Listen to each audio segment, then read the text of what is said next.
I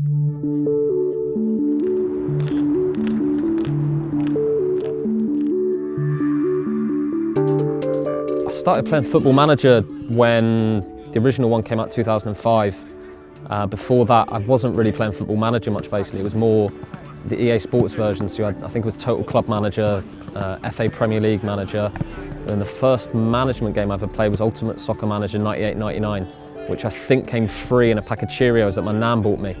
And then from there, it was really around 2005 that I got into it. Me and my mates were bored one day in town and just decided to buy it. I think we went back to his house and just played it all night long, and yeah, it was ridiculous how addicted I was straight away. And then since then I've played every one since. I think my greatest achievement was probably having a stadium named after me at Huddersfield.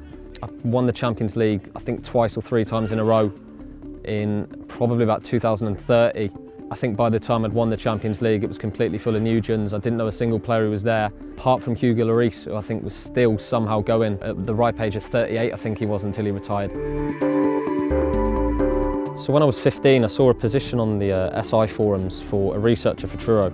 And Truro's only about an hour and a half away from here on the train, and whenever we used to have away games that were miles away and I couldn't really be bothered go with my mates, we'd also go down to Truro on the weekends and go and watch them play because it was local and it was cheap. So I applied for that, I got the job there and just started providing data for them from that.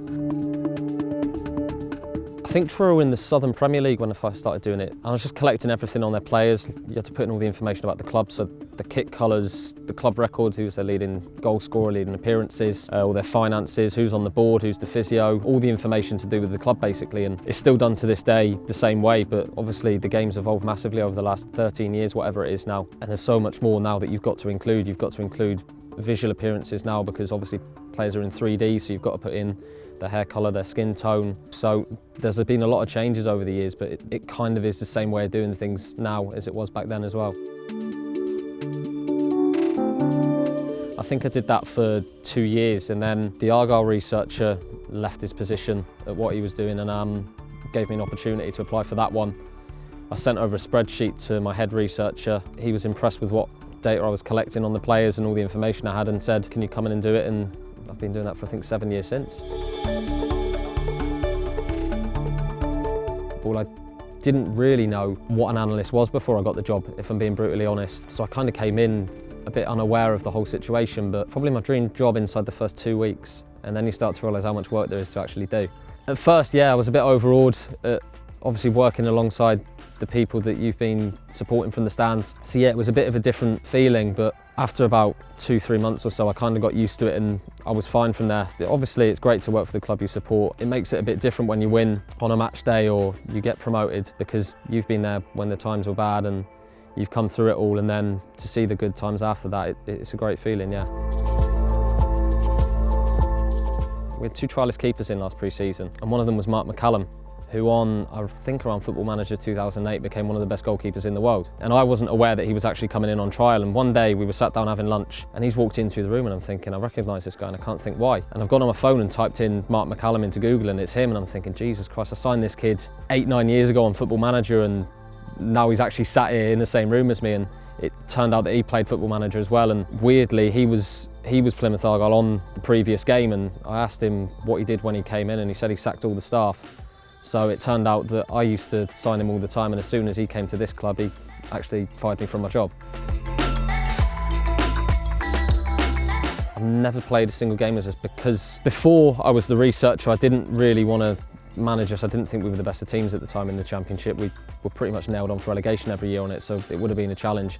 But since being a researcher, it's kind of made it a bit too easy for me because I know every single player inside out. I know exactly how to use the budget, what positions we need to sign, and obviously that comes from my job as well because it's my job to look at us every single week, and then that translates kind of into how I input my data into Football Manager.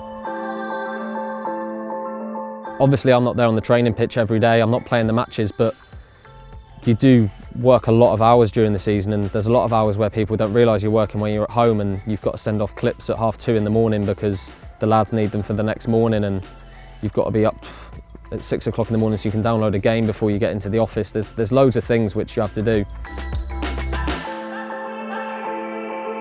So when we've watched the opposition and we've gone over our previous game, we'll put a video together for the players, which is normally about 10 to 12 minutes long, which goes over the last game as well as looking at our next upcoming opponents. And we'll show them all their strengths and weaknesses, we'll show them their set pieces, areas that we need to highlight as certain areas we can exploit in their team, areas that we need to focus on basically to show the lads before we play them on the Saturday. Obviously when you grow up, most people want to be footballers. I still know people at my age now, 24, who still think they could be professional footballers, who definitely couldn't. Obviously playing Football Manager for as many years as I did, it made me want to work in football in a way because it looked like a good lifestyle and everything and whatnot. But I realised when I was young that I'm obviously too small to be a professional footballer and obviously not good enough either. And that's when I kind of got interested in playing the games, and it's kind of led to where it has today.